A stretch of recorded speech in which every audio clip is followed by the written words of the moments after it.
In lesson 70, part 5, we're going on to talk about the behaviour of the shoulders, because when we say that the shoulder turn gives you 15 things, we're talking, in my case, a right-hander, it's my left shoulder.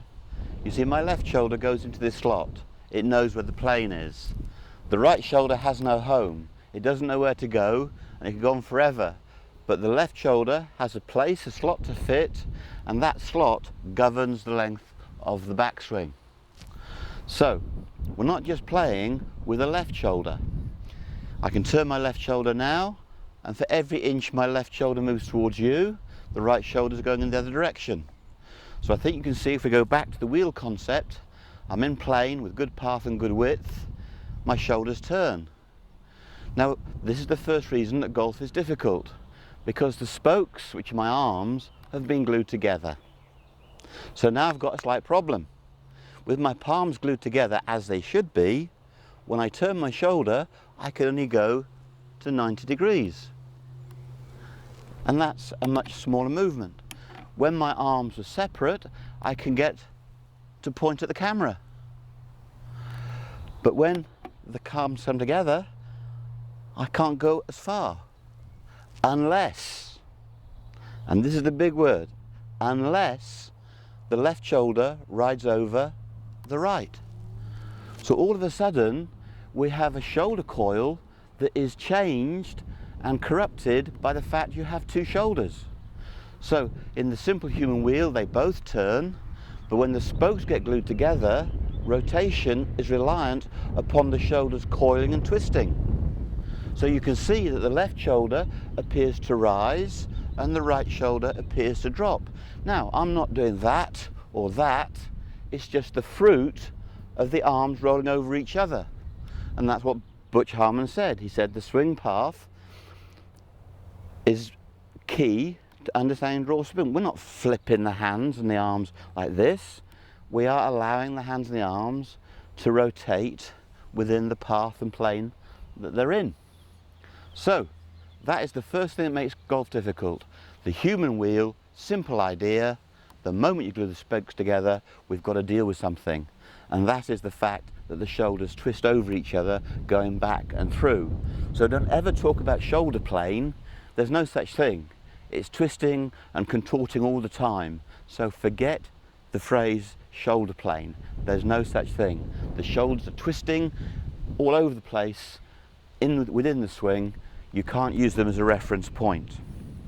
Now, there's just one little bit of a PS to add to that. I'm just going to hit you a little golf shot now, just using the shoulders and the arms rolling over. So half swing, but you'll watch the shoulders twisting and coiling. Okay? So I've batted the ball away, and what happened as I turned my shoulder to my throat, can you see the left shoulder rose and my right shoulder dropped?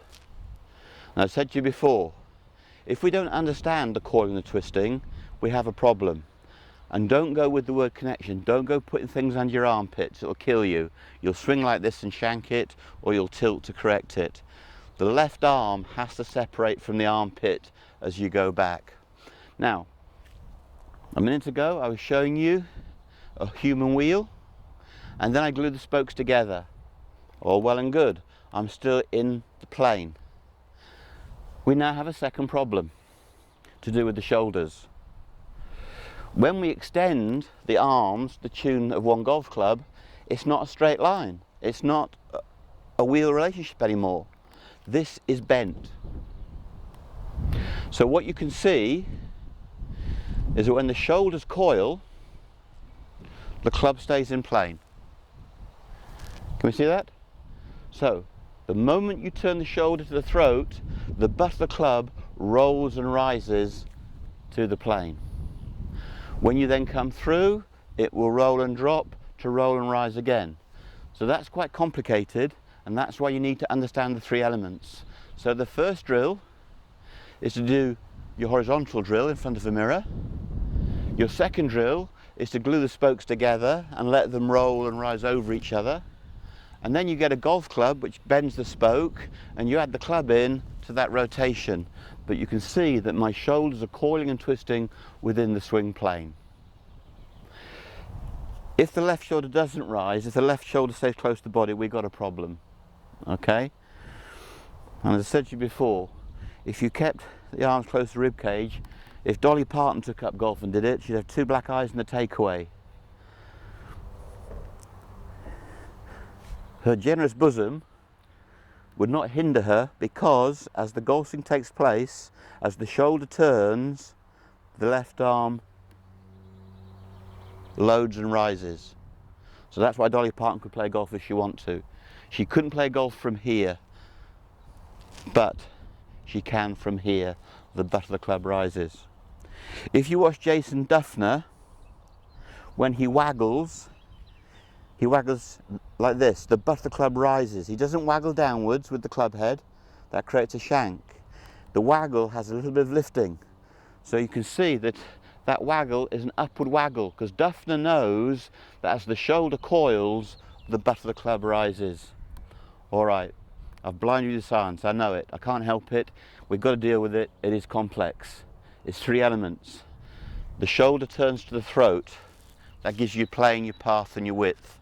But if the left shoulder is going to get to its slot, the right shoulder must complement it by moving out of the way.